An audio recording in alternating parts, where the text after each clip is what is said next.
把玩的是快乐，分享的是心情。大家好，欢迎收看涛哥测评。今天给你们介绍的是出自于万代 Poppy 妮卡魂系列的阿基拉摩托车。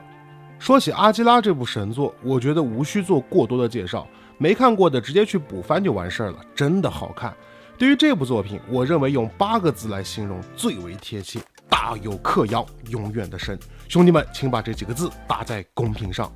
而个人对于这部电影中印象最为深刻的，便是主角金田正太郎所驾驶的红色摩托车了。在多年前，万代 Poppy 妮卡魂曾推出过该款摩托车的合金成品，极致的还原度、精密的内构细节，还有酷炫的声光效果，一经面世便大受好评。但在2级市场，本款玩具的价格也被炒高，成为了神物中的神物。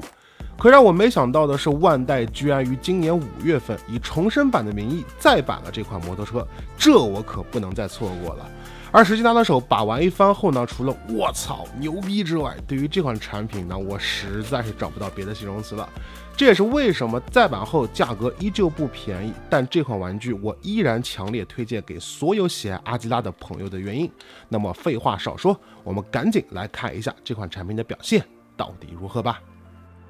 首先，在车辆底部有一个金属的支架，把它拉出来后呢，推到合适的位置就可以固定住了。这样摆放在桌面上的时候呢，就可以对摩托车的本体进行一个有效的支撑。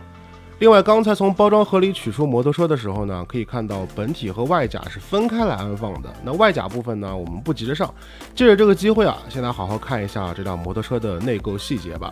可以看到这里的管线呢，都是采用软胶零件制作的独立结构，而机械内构部分呢，主要是金色和银色。那金色呢，就是普通的金属涂装，而银色呢，则是镜面电镀，非常的漂亮。虽然在电影中呢，根本看不到内构细节，但现在呢，以立体化的形式呈现在我们面前啊，这一点的确让人非常激动。但对比一下大有克洋原设定稿的话，就会发现呢，这款摩托的内构细节还原度其实还是打了折扣的啊，比较可惜。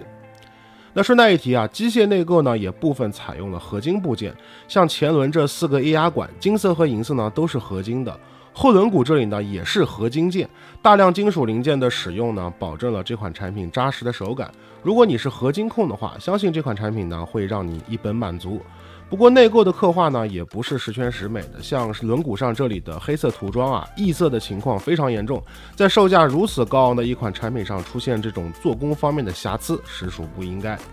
轮胎部分呢是橡胶做的，正面不可避免会有一道合膜线，同时轮胎呢自然也可以转动，推车党狂喜。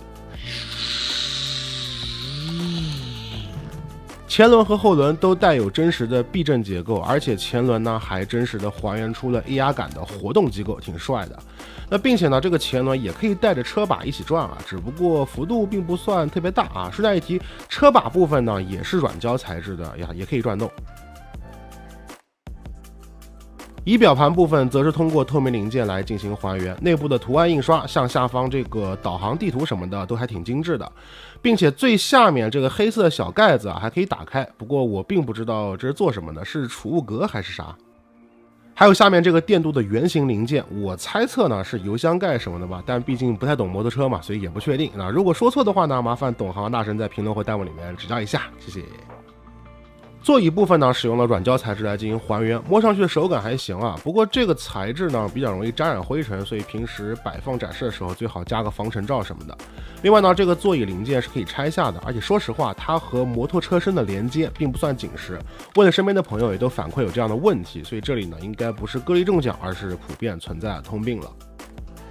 车身上同样是软胶材质的部分呢，还有这个地方以及前面的踏板。那这个踏板内部呢有弹簧机构，按下去后呢是会有回馈的。同时这个部分呢也是一个超酷炫的机构出发点，这里卖个关子啊，我们后面再慢慢的细聊。好的，车辆的内构和部分细节呢，我们就先看到这里，下面的时间就赶紧把这些外甲全部给它组装上去，看看这样的摩托车完整的样貌吧。因为大多数外甲与本体呢都是通过磁铁吸附加卡位的方式进行连接的，所以实际组装过程中还是比较便捷的。对照说明书的指示呢，3下5除2就能搞定了。那么全部组装完成后呢，这个造型我只能说太帅了，有没有？虽然是30多年前的设计啊，但是凭借着极其前卫的外观形象，即便放到今天，依然会感觉到这是一辆充满未来感的摩托车，一点都不过时。当时的设计师也太厉害了。因为采用了1:6的比例，所以整辆摩托车的尺寸呢还是相当可观的。而且由于内部使用到了多处压铸合金零件的关系，重量方面呢也是达到了2.5千克左右。另外，本品呢还附属了一个圆形的黑色零件，将它垫在车底呢，就可以更好的支撑起车辆摆出行驶时的状态了。顺带一提，本款产品呢还还原出了原作中摩托车车头的升降机构，内部的主要关节呢为合金材质，而且活动的时候呢还会有类似于齿轮机构的存在，对于关节整体的稳固程度呢是有所保障的。这个设计啊，我个人也是非常的喜欢。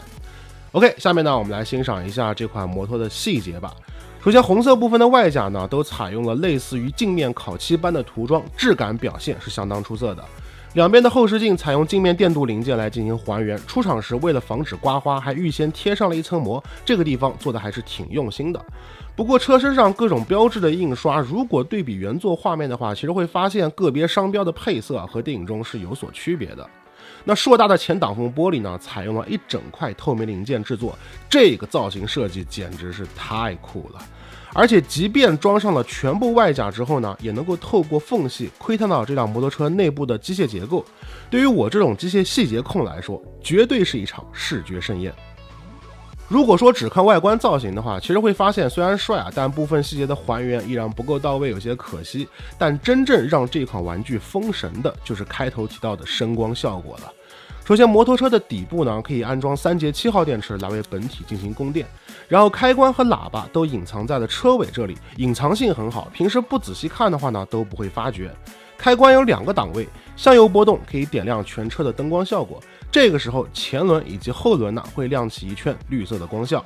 而后视镜两侧包括尾部这里呢则会亮起红色的光效，同时在仪表盘部分呢会亮起蓝颜色的光效，搭配上透明零件，视觉效果绝对是1级棒的。另外，全车最为酷炫的就要数车前方这个大灯了，耀眼的白色灯光和透明零件内部精致的纹理细节刻画自然不必多说，关键是万代还在这里加入了车灯的可动机构，按下仪表盘下方的黑色按钮就可以控制车灯的抬起和放下，这个机构第一次玩到的时候简直是太惊艳了，必须要为这款玩具的设计师点赞。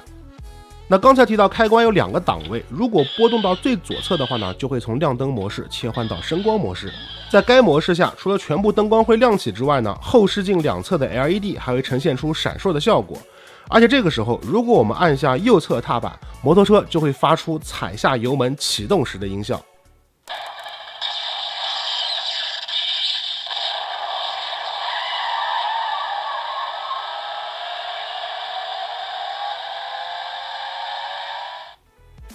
而按下左侧踏板的话呢，则会发出刹车的音效。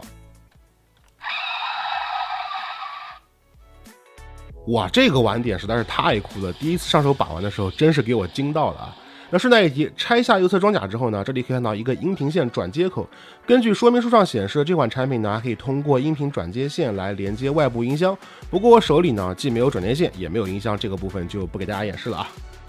理论上来说，这款摩托车还需要搭配 Project Beam 的金田正太郎才算一个完全体。虽然那款产品呢也随着摩托车同步再版了，不过发售日期呢要比摩托晚一点，我们现在还没拿到，所以本期节目呢也就没办法给大家呈现出金田骑着摩托车的英姿了。但是这辆摩托车的造型啊其实挺百搭的，所以挑选一些同比例的冰人搭配把玩的话，效果其实也还算不错啦。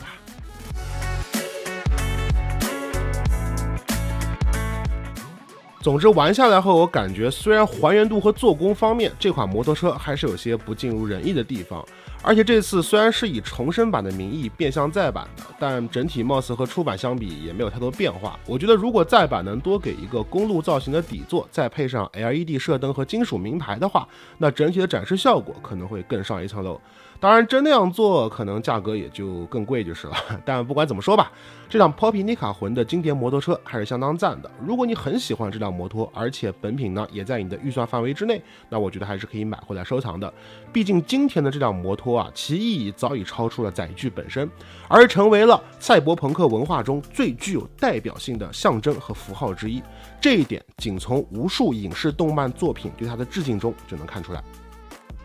OK， 本期测评呢就是这样，喜欢视频记得3连点赞支持一波，同时也别忘了关注或订阅我们的声音频道。那么我们下期再见啦，拜拜。